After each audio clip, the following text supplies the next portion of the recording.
All right. Welcome to Finance 231. We're at week 3, so congratulations for making it through the 2 first weeks. You're over halfway done. You're done with most of the coursework if you're on schedule at this point. So if you've completed 2 assignments and 2 discussion boards and 2 tests, you are more than halfway done as far as the course content at this point. So congratulations if you're up to date. If not, use this next week, and especially, the next 2 weeks, obviously, to get caught up and to get everything in.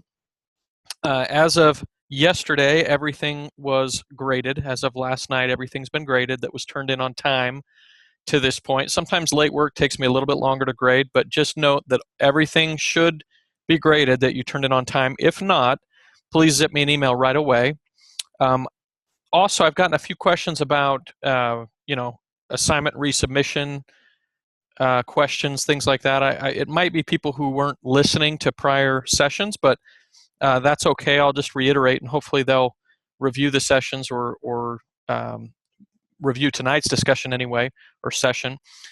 We talked about how I'll always encourage you, if you don't get full credit, to resubmit assignments, and that you've got until the end of the course to resubmit those assignments and get additional points. I always encourage you to do that if you don't get full credit. Obviously, these first 2 assignments, some of you, it would make sense to resubmit.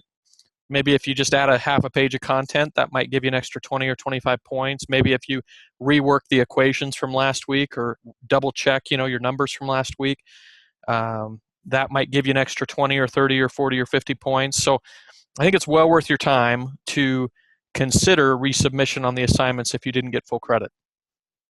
I usually will indicate in my response to you how to rework the problem or what to do to rework the problem. Some of you, I struggled to know how to help with this last week's assignment because some of you didn't show all your work, and so I didn't know exactly what you had done wrong. So all I could do is just encourage you to double check the chapter, double check the special recorded session from last week, and that's what I did. So if you've got any other questions or concerns, just send me a quick email, and I'll get back to you as fast as I can, usually within a day. All right, Scotty, before we get going with the material for tonight, of course, we'll take the last 5 or 10 minutes for the test. And the test this week is just a normal test. It's only got 10 problems, should be pretty straightforward, pretty simple, and won't take very long. But before we get started with chapters 5 and 6, do you have any questions or concerns about the past work, or any feedback that we should discuss that probably other people in the class have? How did you do this last week? Offhand, I don't recall seeing your assignment. Did you do okay on last week's assignment, or is it something that you're still working on? Sorry to put you on the spot, but I think okay.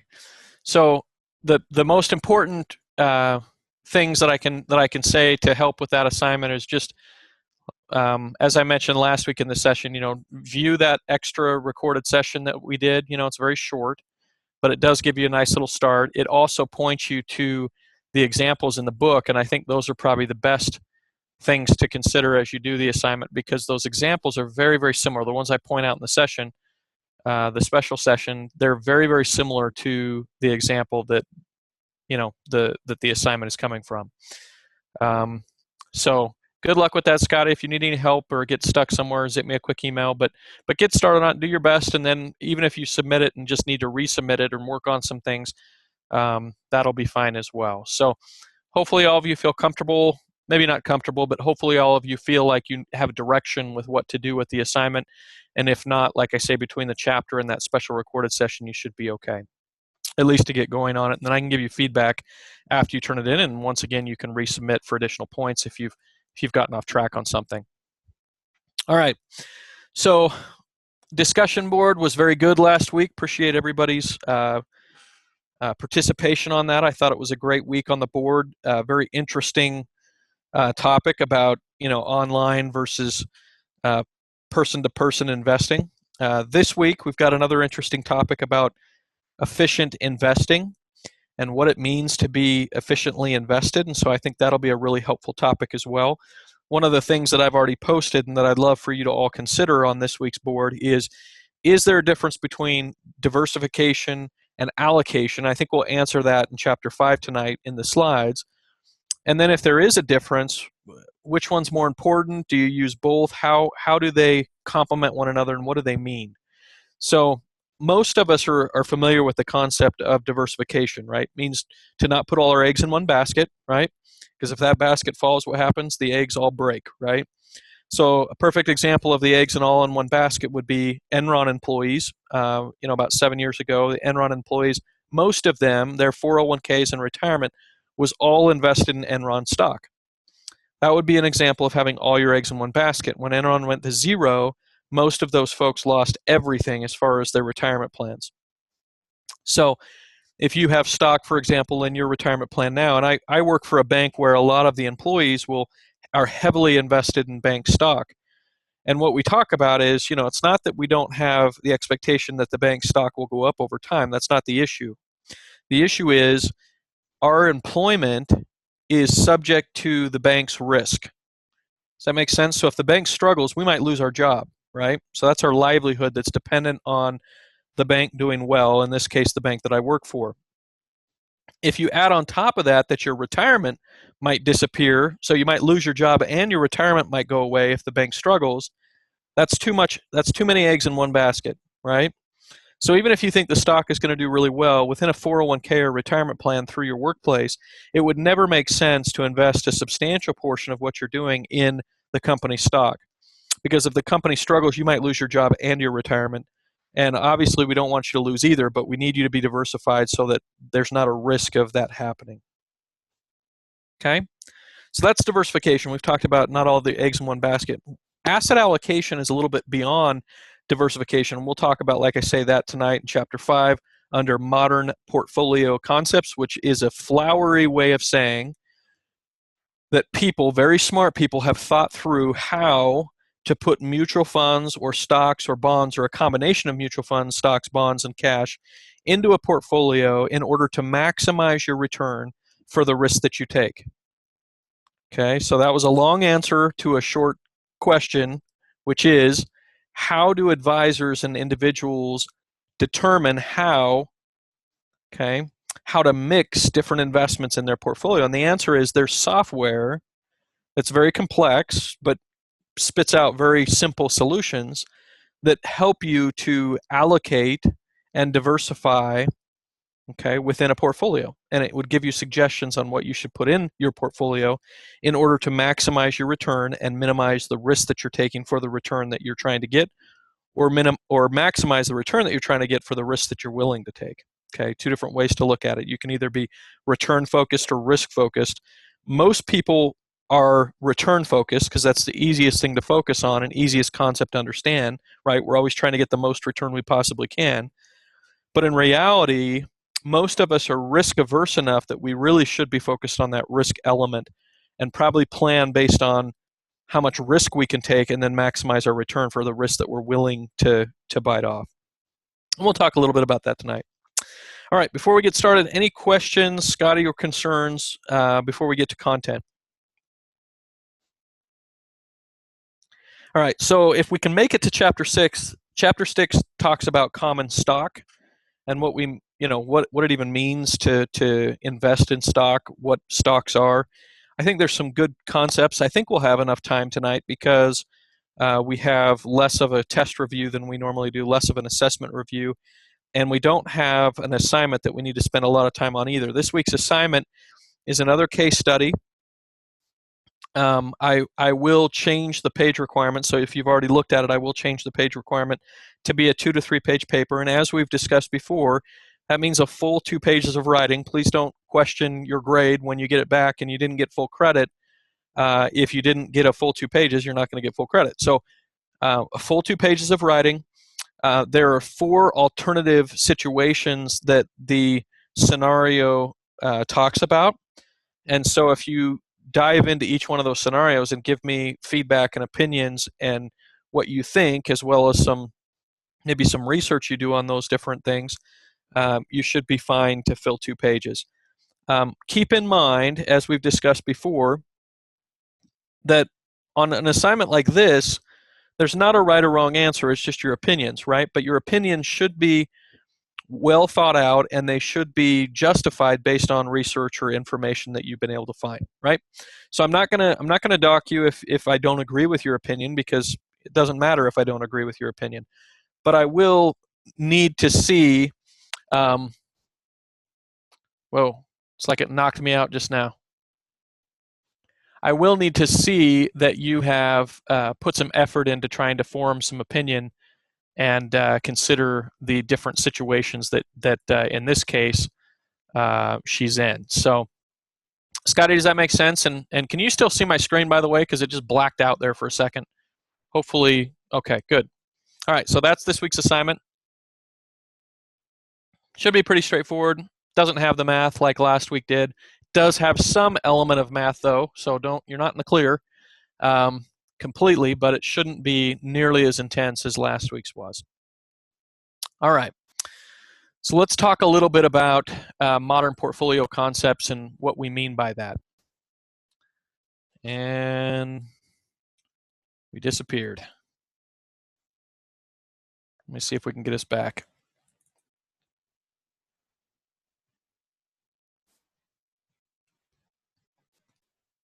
All right. Scotty, can you still see my screen?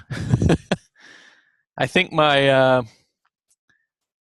for whatever reason, maybe I got too many things going on the computer right now, because yeah, it keeps knocking me out. Okay.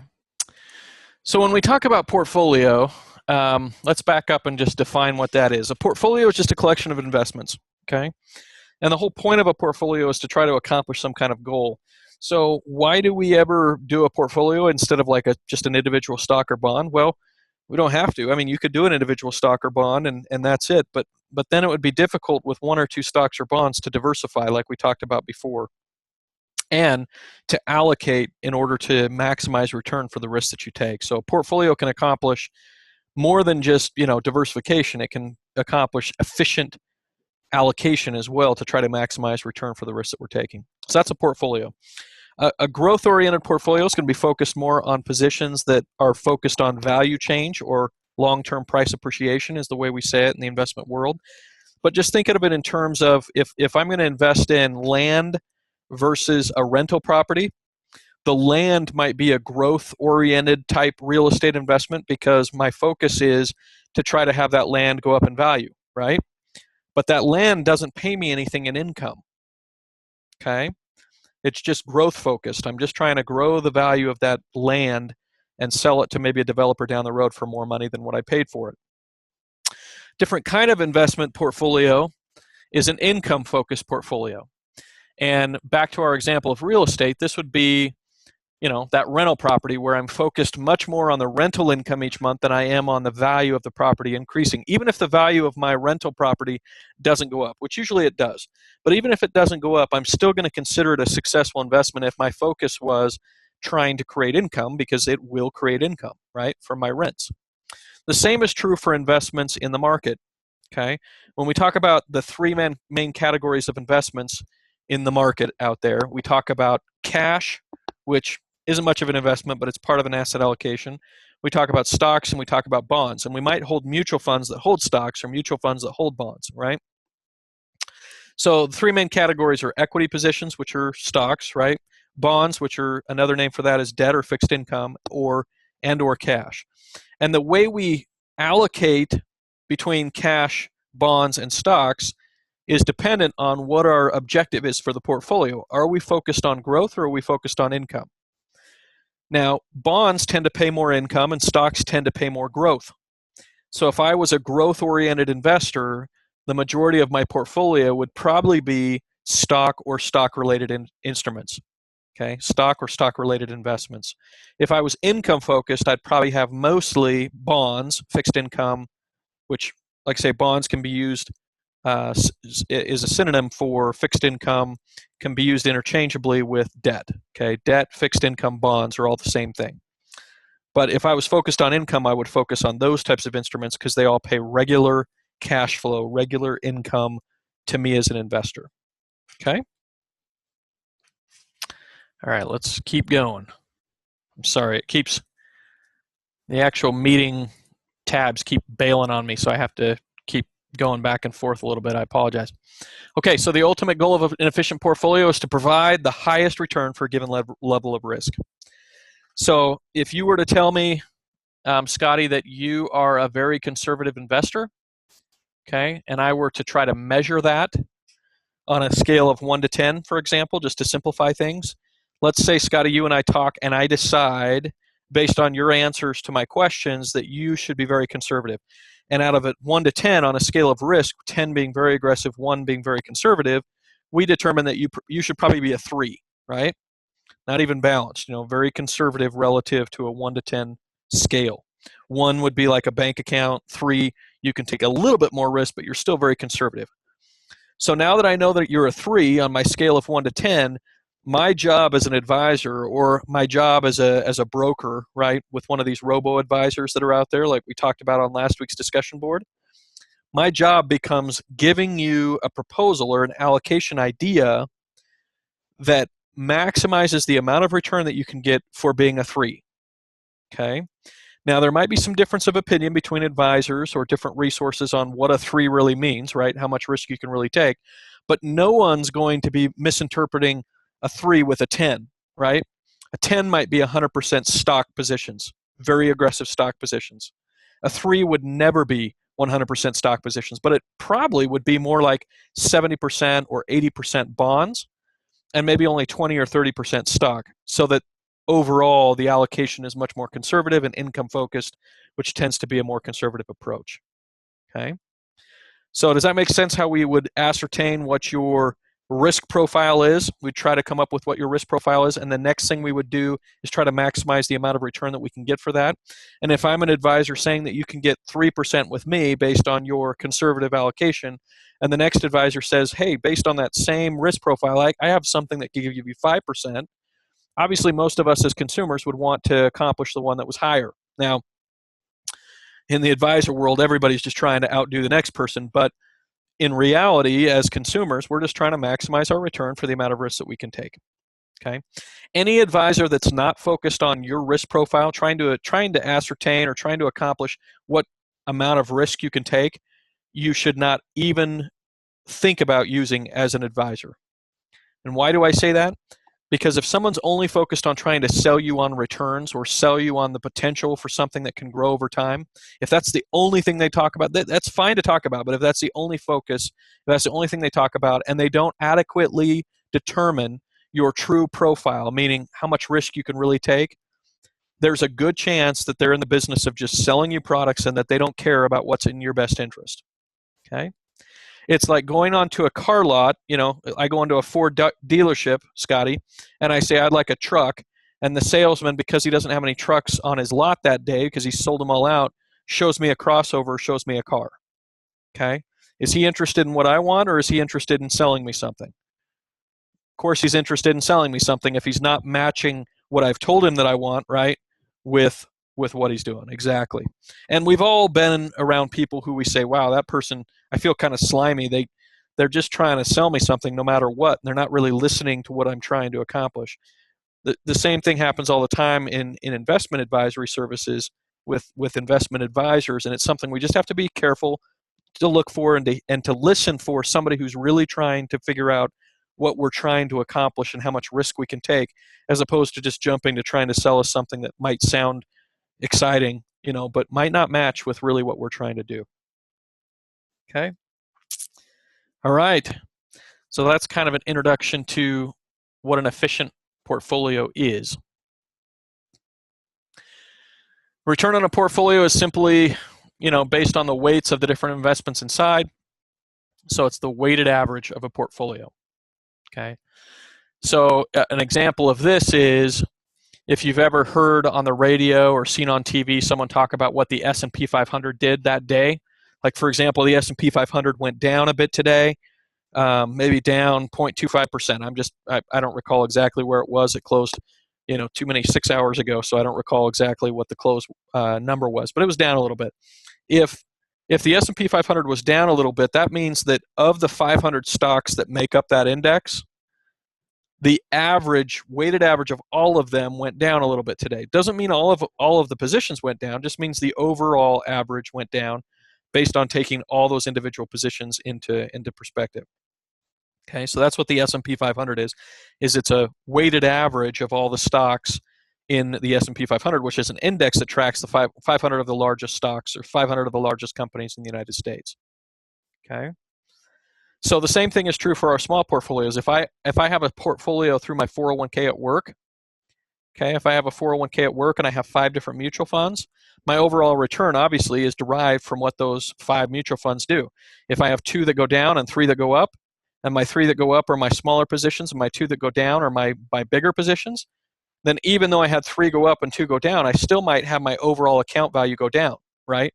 Because it's a weighted average. So the things that I own the most of are going to have the most impact on which direction my price goes or which direction my portfolio goes. Okay. And usually within a portfolio, you've got a lot of moving parts, right? You might have some things that are doing very well and other things that aren't doing as well. And it's important to not just look at the whole thing and just decide that the whole thing is bad or good. It's important to periodically kind of dig through what's actually inside of the portfolio. You've probably got things that are doing really well and things that are doing poorly. And if you're a smart investor, like a Warren Buffett type investor, you'll take things that are doing well and you'll sell off your profits to buy things that aren't doing very well.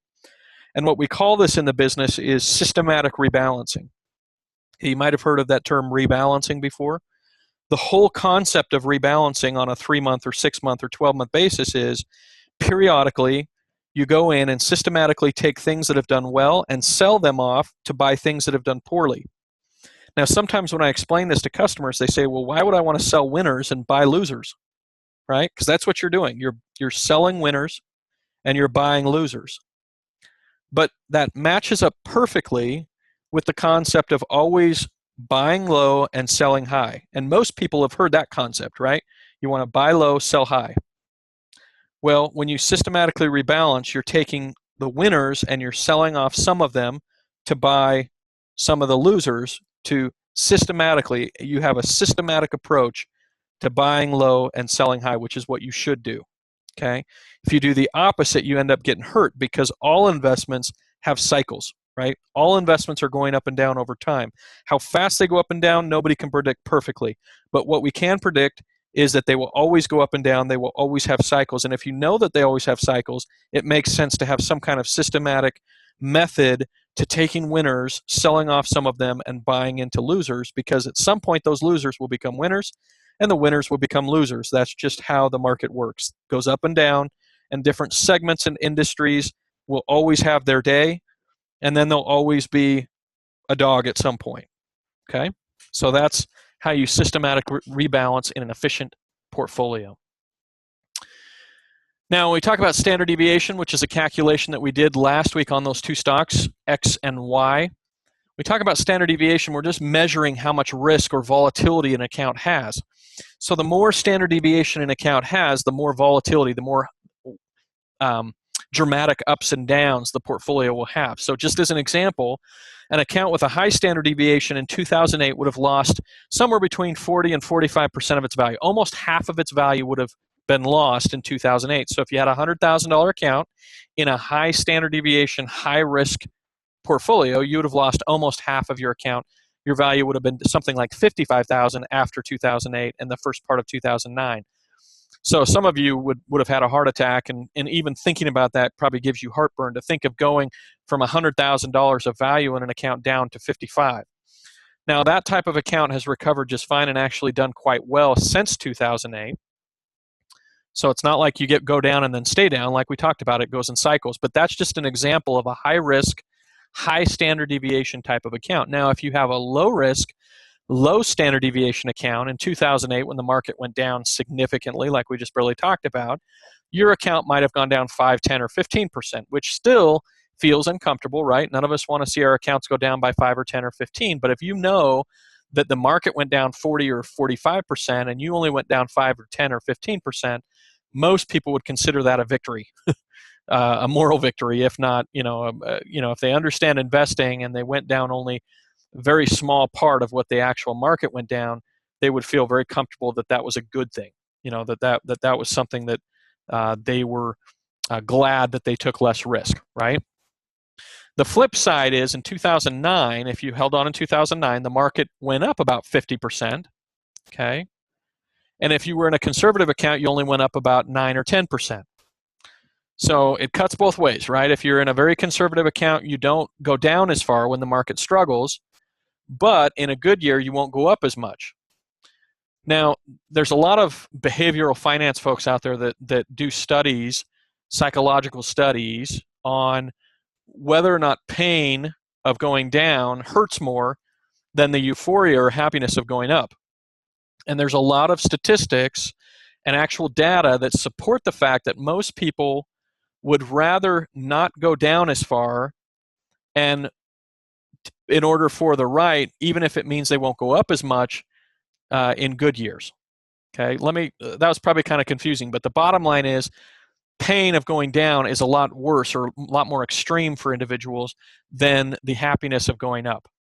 Okay, so for most of us as normal people, we're not just risk seekers, right? We're prudent risk takers, which means that we're only going to take the amount of risk that we need to accomplish our goals.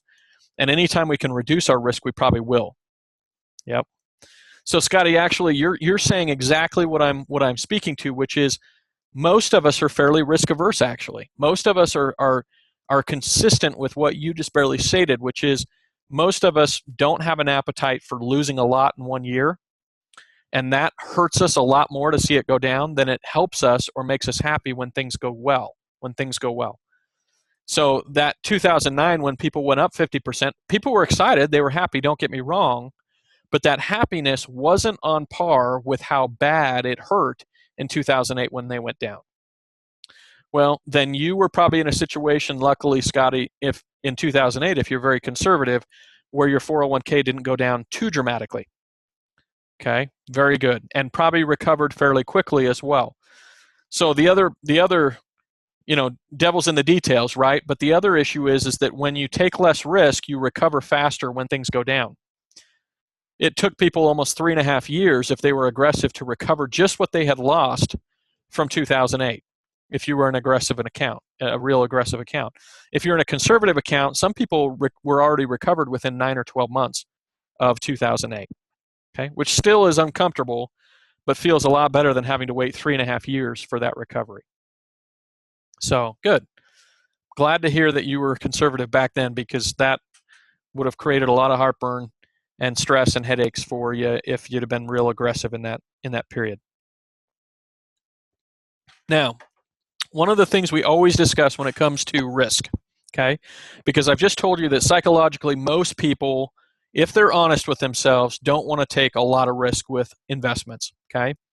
They might like the idea of high returns, but when it comes to losing money, most of us are fairly risk averse if we're really honest with ourselves. Most of us don't like to lose money. If you can find somebody that likes to lose money, send them to Vegas. They probably shouldn't be investing, right? Because if we've got some of that risk aversion, it actually keeps us safe, keeps us doing prudent things with our investing. And most of us are in that same boat, Scotty. We don't have extra money laying around that we can lose in the market. Now, having said that, the flip side, now that we've talked about how normal psychology is fairly risk averse, the flip side is over long periods of time, if you go 10 or 20 years, being more aggressive, as long as it's prudent, as long as you're being prudent and not putting all your eggs in one basket so that you're diversified and well allocated, as long as you are diversified and well allocated, if you've got more than 10 years, you will always, at least historically, okay, over the last 80 years, we proved this out with every 10-year period of time that we can look at. Every 10-year period of time, you would have done better by taking more risk than not, okay? Now, during that 10 years, it's going to be a wild ride, right? But after the 10 years is over, you look back, and every single time, if you took additional risk, and once again, we're talking about diversified, well-allocated risk, not stupid risk. We're talking about smart risk that you can take. Taking additional risk will pay off, right, over long periods of time. But over short periods of time, it can really, really hurt you, and it can really, really be uncomfortable. So this is the point of me saying that. That is that when most people sit down with me and we talk about the risks that they're willing to assume, and we really dig into the details, most people come to the conclusion that they're not as risk friendly as they thought they were. In fact, they're fairly risk averse, but that's fairly normal, right? So then we go into the next step, which is if you have the ability to assume risk, you should consider it. Okay? Doesn't mean it's right for everybody, just means that you should consider it. For example, if I'm sitting down with somebody that's 30 years old, they probably have 30 years before they retire, at least, right? Maybe they want to retire in 10 years, but more likely it is that they're going to have 25, 30, 35 years before they retire. And if that's the case, statistically speaking, they will be better off to take additional risk with that account that's long term, because over the long term they will do better, okay, with their returns. Now, careful on this, right? And I always emphasize what I've already said a couple times, which is that doesn't mean that they should take the additional risk. It just means that they should consider taking the additional risk, okay? If it's a long-term account, that means they have the ability to take on that additional risk. Doesn't mean that they have the appetite for it, just means that they have the ability to take it on. And frankly, if you have the ability to, you should at least consider it. Doesn't mean you should do it, just means that you should consider it. Why do I say that? Because a lot of people stay too conservative their entire lives and grow their money at 1 or 2 or 3% in bank CDs their entire lives, and don't take advantage of what the stock market can really do for them if they have a long-term profile, right? And once again, it doesn't mean that they should or shouldn't. It just means that they should at least consider it, because statistically speaking, and the statistics and the history don't lie, over the last 80 years, there's not another asset class, be it real estate, gold and silver, CDs, you name it, there's not another asset class that was more successful in growing somebody's money over time than stocks. Okay? So once again, that doesn't mean that everybody should go out and invest in stocks. That's not what I'm saying. I'm just saying if you have a long time horizon, you have the ability to assume risk, so you should at least consider the stock market as part of your long-term investing, because statistically speaking, it's outperformed every other asset category, every other type of investment that you could invest in over the past 80 years, as far as public investments. Now, I realize, Scotty, if you and I went and we started a coffee shop, right, and it was wildly successful because we were putting Starbucks out of business because we made such great, lattes, there's a potential in that business for you and I to make more money, right, than the stock market did. But that's not what we're comparing. We're just comparing investments, right, investment opportunities, apples to apples, real estate, precious metals, energy, bonds, CDs. Those are the kind of things that we're talking about, where you can just put your money somewhere. You don't have to manage it. You're not in charge. Somebody else is looking after it, or some other instrument is in charge of it. Stocks outperform all those different regular and basic asset categories. The best thing to do if you're trying to just grow your money the fastest, Scotty, is just make sure that you have an inheritance coming. And I joke about that, but that's reality. Is for a lot of the people that I manage money for, they have inheritances, and I'm always quick to tell them that that's not something that's in the cards for me. I wish it was, but it's not. But yeah, that's about the fastest way that a lot of people in our generation are having money come in. So you were able to inherit something. Wow, congratulations, Scotty. That's such a huge blessing, right? To be able to have a home that you own due to somebody else. That's awesome. All right, let's keep going. Whoa, 10 acres. You are very lucky. I'm jealous. Just blacked out again on the screen. That's awesome. Is it property that you grew up on, Scotty?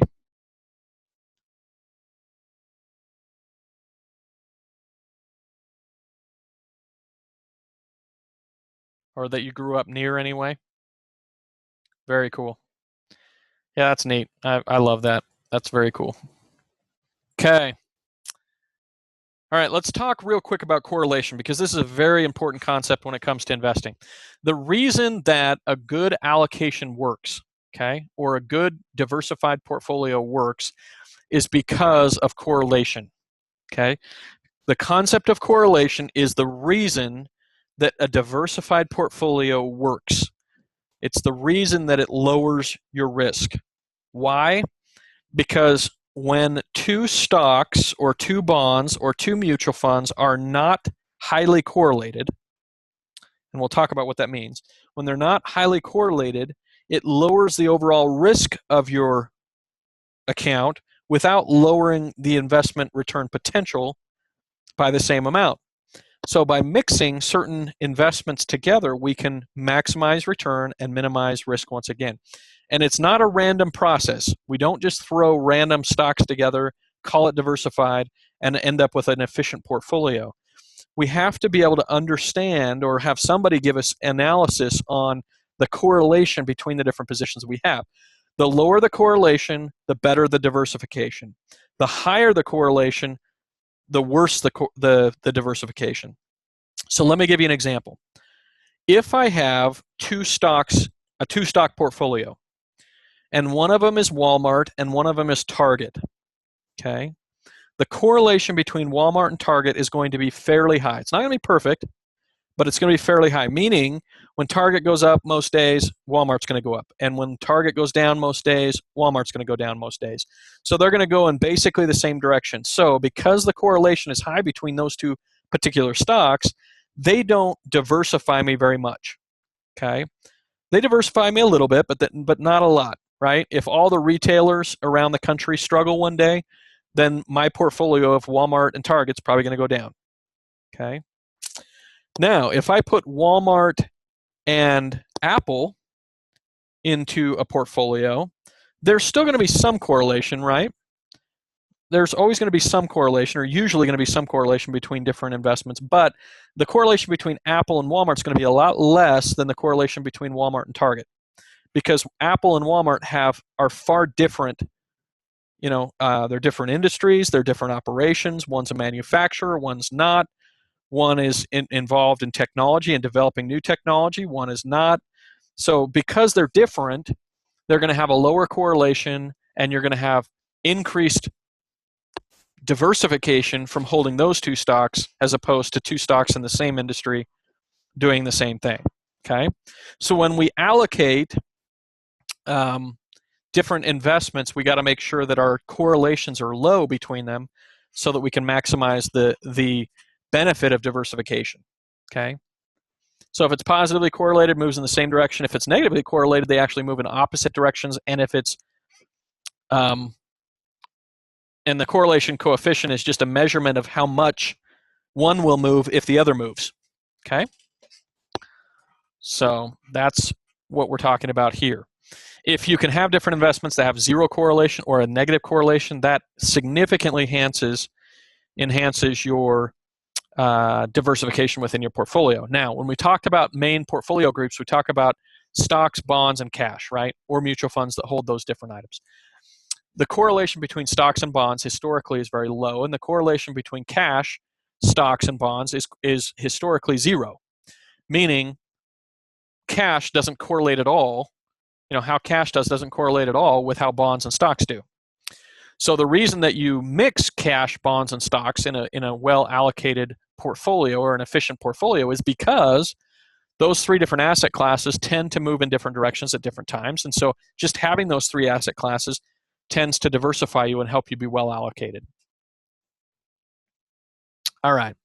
So we talked about correlation. If you're perfectly correlated, you're a +1. If you're negatively correlated, you'd be a -1. It's very rare, actually, to have a +1 or a -1 on anything, but that's the range.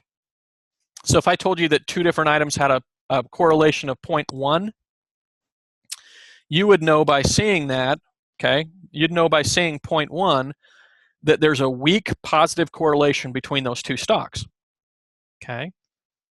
Because the closer to 1 is the stronger the positive correlation.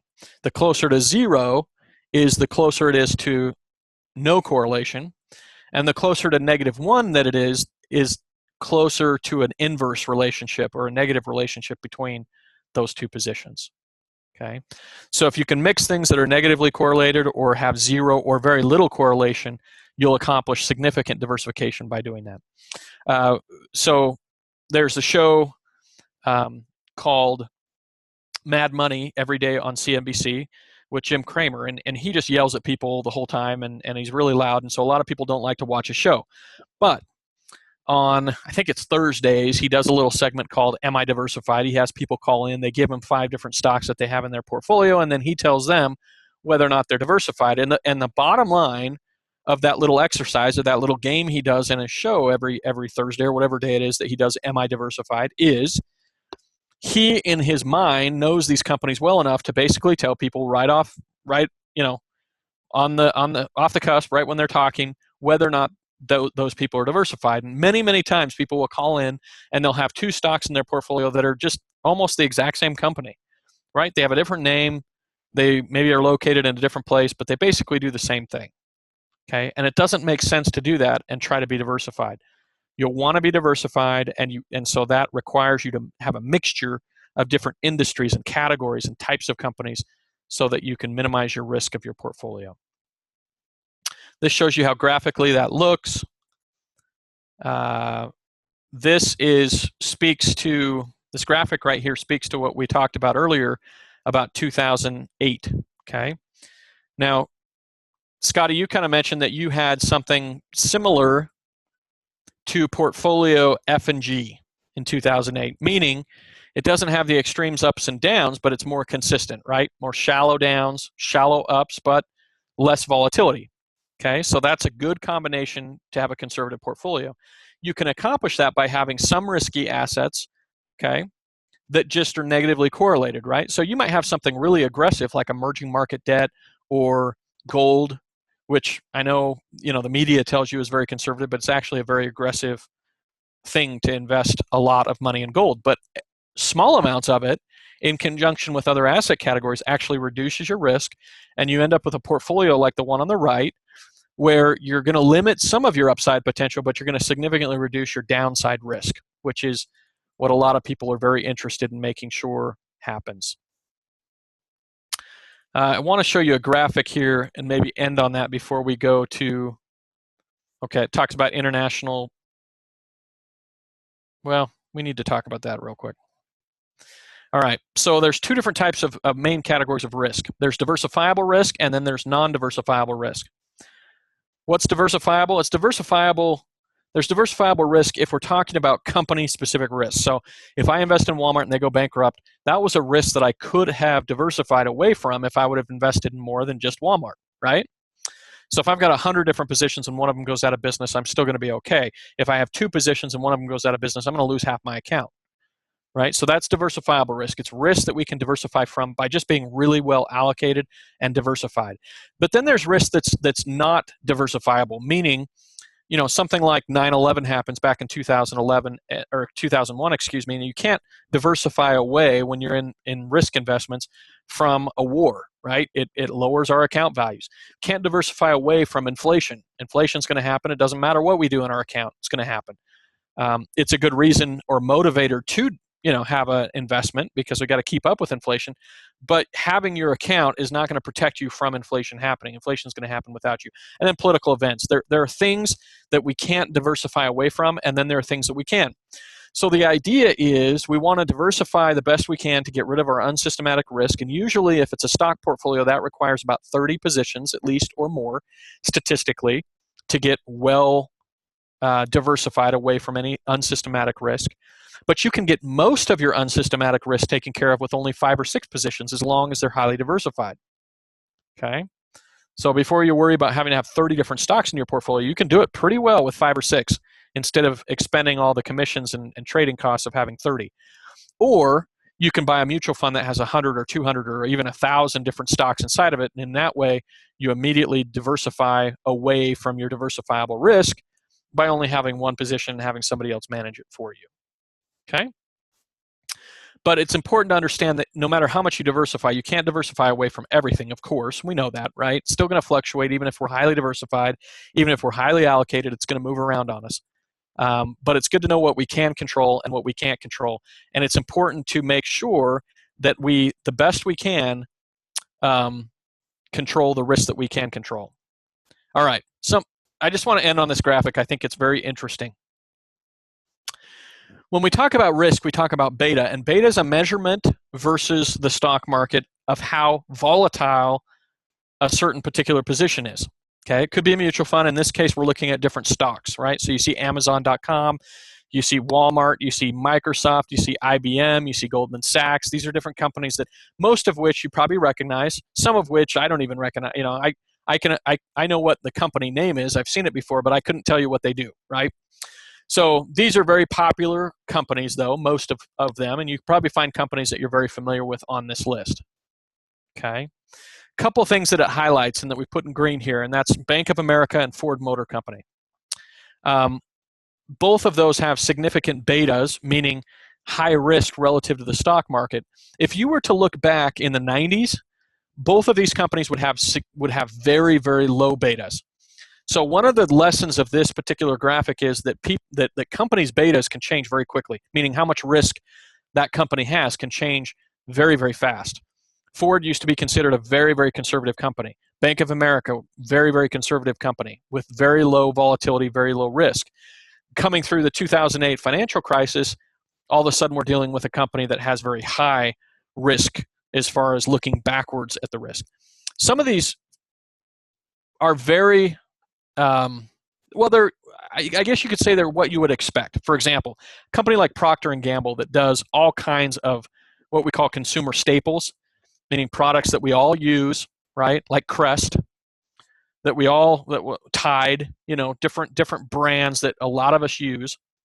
Very well-known brands with great reputations, and they're brands that even if we were in recession, we'd still be using, right? They're just necessity brands or what we call consumer staples. So we would expect a company like that to have low volatility, and sure enough, their beta is 0.35. The closer you get to zero, the closer you're basically saying you have very little risk relative to the market. Or in this case, what that means is you have 65% less risk in the market. All you do is take the beta, okay, and -1, and that's how much risk you have relative to the market. So if I take Bank of America, I've got almost twice as much volatility as the stock market. If I take Microsoft, I've got about the same, right, at 1. A beta of 1 means I'm taking about the same risk if I invest in the market as I do if I invest in Microsoft stock. Okay? Companies like Walmart, you would expect very low beta, low volatility. ExxonMobil, very low beta, low volatility. Company like Walt Disney might surprise you, has a little bit higher beta than what the stock market does. Very interesting graphics, and important to understand the risk associated with each one of the positions, and then once again the correlation between those positions and different positions that you hold. Okay.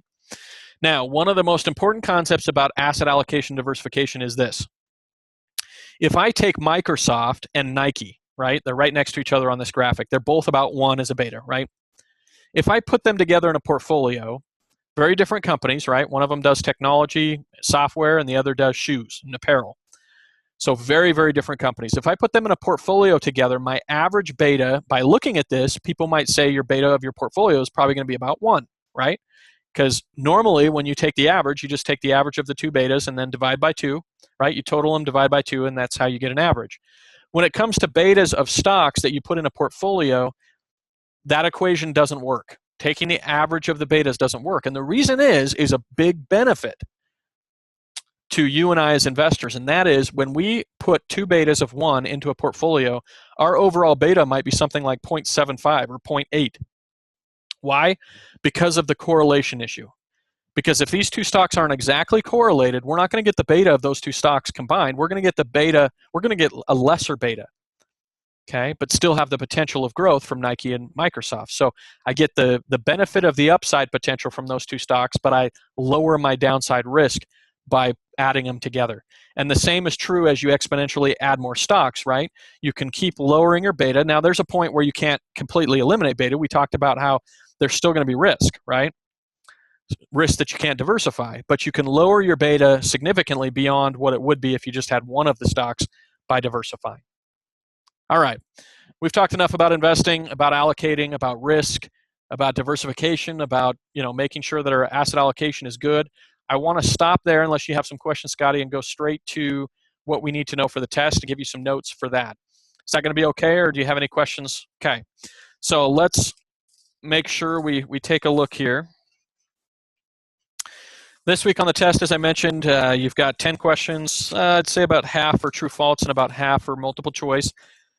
So like I mentioned in week 1, be sure to give yourself enough time. Don't overload look or underestimate the significance of each question because they're a little bit easier this week than they were when we're talking about a midterm like last week, as far as the speed that you can get through the test. Does not mean, however, that you should go through it quickly and not take it as seriously. There are only 10 questions, so each one of them is worth 10% of your grade, and the test overall is worth 50 points, so it's half a letter grade in the class. So I'd strongly encourage you to take some notes, make sure you've read chapters 5 and 6 before you get to the test, and then make sure that you've used your notes from tonight to go back to the book and make sure and find those topics so you feel comfortable with them before you get to the test. So number 1 on the test is kind of a tricky question, okay?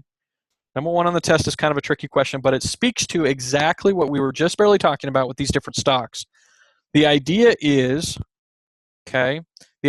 when I put different stocks that have different correlations into an investment portfolio, the total sum of those parts is less, as far as beta, as far as risk, than the sum of its parts. Okay, so the sum of the portfolio is less than the sum of its parts. What do I mean by that? If I were to take the average beta, it would be higher, right, than what actually happens when you put that portfolio together because of the reduction in risk that occurs when you mix different investments together. So the whole concept of not averaging the betas, but actually calculating the correlations and then the overall beta of a portfolio comes from the fact that when you mix two different stocks together, you actually get a lower combined beta than the individual betas independently of each other. So if the test question asks you about the concept of, the sum of its parts, it's going to say something like the sum of its parts is greater than the portfolio. What that means when it comes to risk is a good thing. When you put all these risky assets into a portfolio, you actually get a reduction in your overall risk because of the correlation issue. Okay, so it speaks to diversification. Diversification will lower your risk relative to the individual parts of the portfolio.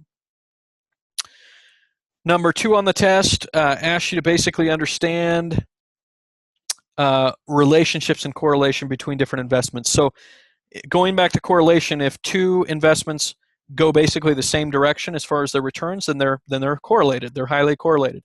If they don't move at all in the same direction ever, and they seem both like they're independent and kind of random, that would be 0 correlation.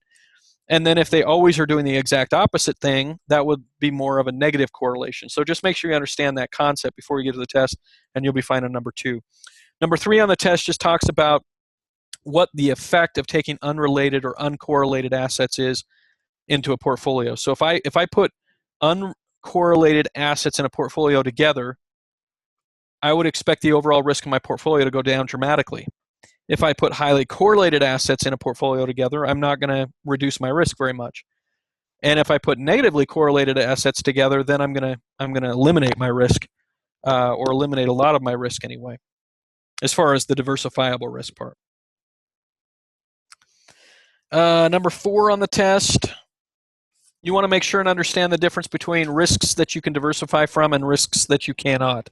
So there was that graphic. There's a part in the book that talks about diversifiable risk versus non-diversifiable risk or undiversifiable risk, and you'll need to know the basic list there. They'll list 4 or 5 things that you can diversify from and 4 or 5 things that you can't. The test will quiz you on basically having a working knowledge of one or the other. Number 5 on the test, same thing. Same thing, different example, but same idea, which is difference between examples of diversifiable risk versus undiversifiable risk. Number 6 through 10 are from chapter 6, which we didn't talk about tonight, but on number 6, you'll need to know about stock splits. Okay. So the whole concept of stock splits is that you can, if a stock price gets high, a company might split their stock to lower their price. Now, a lot of people have the misconception that somehow they've got more wealth or they'd be richer if a company splits their stock, and that the reality is that's not true. When a company splits its stock, let's say it's a $100 stock, the point is they want to make their stock price lower to be more attractive to the average investor. Statistics show that the higher a stock price gets, a lot of investors tend to shy away from really high-priced stock. So what they want is they want their stock price to be somewhere in the neighborhood of $10 to $40, somewhere in that range. There's different data out there that shows like $25 is the perfect place to be. But they want it somewhere in that $10 to $40 range. So if their stock price gets to $200, they might have a stock split where they say, okay, you're going to get 10 shares for every one share that you had, so that our stock price goes back to $20, just 200 divided by 10, right? So then you're going to have 10 more shares, but the value of each one of those shares is going to be a tenth of what it used to be. So in reality, you have the same value that you had before the stock split. So the whole point of that is just a company thing, something that companies do to make their stock price more attractive. It's not something that adds value to you as an investor in that company. And that will help you with number 7 as well. So 6 and 7 are both about stock splits. Just make sure you understand what the book has to say in chapter 6 about stock splits, what happens to your value, why companies do it. Those are the 2 questions you need to be able to answer before you get to the test. Number 8 on the test is 8. So congratulations for being here tonight and or listening to the recorded session. Number 8 on the test is false. Number 8 on the test is false. So you need to just note that down. It's a very tricky question. Yeah. Number 9 on the test, need to understand how companies get their stocks out there. So what is the process? And chapter 6 will talk about this. How do companies get stock into the market? Okay, and why do they do that? So the why is pretty easy. They want to raise capital or raise money so that they can grow their business. But the how part, we need to make sure we understand. We do it through initial public offerings in the primary market in order to raise capital. Then when you look at the stock market like the S&P 500 with stocks trading like ExxonMobil and eBay, that's the secondary market. That's where people are trading stocks back and forth between each other. So if I want to buy eBay stock, I've got to buy it from somebody else. I can't buy it directly from eBay. They're not doing an IPO at this point. They've already raised the capital that they needed through their initial public offering years ago. Okay, so understand the difference between primary markets and secondary markets. Primary markets are where companies do their initial public offerings or IPOs. Secondary markets are where people trade stock back and forth between each other. Number 10 on the test. Number 10 on the test is an interesting concept, and it's the concept that we've kind of alluded to, but I haven't spoken to directly. And it's in chapter 6, but the whole point of number 10, or to understand number 10, is we need to understand the trajectory of the market. The trajectory of the market is, so long as companies are still making profit, will always be positive, meaning upward. Okay? So when people talk to me about how stock investing is like gambling, I say, in gambling, the odds are always against you. In stock investing, if you will be patient, okay, and give it time, the odds will always be in your favor. Okay? So something where the odds are always in your favor over long periods of time, it can't be gambling. Gambling, by definition, is something that the odds are against you. Okay? So the point of number 10 is just make sure you understand that the trajectory is always going to be positive in the stock market so long as companies continue to make profit. Because as long as companies continue to make profit, which is what the stock market is made up of, it's just made up of companies, right? As long as Walmart is making profit, their entity is growing in size and value. And as long as their entity is growing in size and value, my stock that I own in Walmart stock is going to grow in size and value. Okay? So some people will say, I'm really nervous about the stock market. I don't like the stock market. A lot of people don't like the stock market because they don't understand that it's just built with companies that are profitable. And as long as those companies are profitable, the long-term trajectory will be good. Okay? Short-term, all bets are off. Okay? Short term, we all know that the stock market can feel like a roller coaster, right? And we talked about last week how if you're on a roller coaster and you jump off at the bottom, okay, or jump out at any point, it's probably pretty dangerous. The same is true for the stock market. If you freak out with the stock market and jump out at some point, it's going to be very dangerous to your investing life. You're going to lose money probably. If you stay calm, if you stay patient, if you stay for the whole ride, based on your strategy and time frame, you'll be just fine. And like I say, generally, as far as the trajectory of a diversified portfolio, it's going to be positive. It's going to be good because companies will continue to expand their value based on their profitability. Okay? All right. So I just blacked out again on my screen. That's all we had for tonight. Any questions, Scotty, before we call it a night? I appreciate you being here. Have a great night. Good luck with your work. I'll look for your chapter 2 or week 2 assignment. I'll look for you to get that in, and have a good evening. Thanks again for being here, and good luck this week.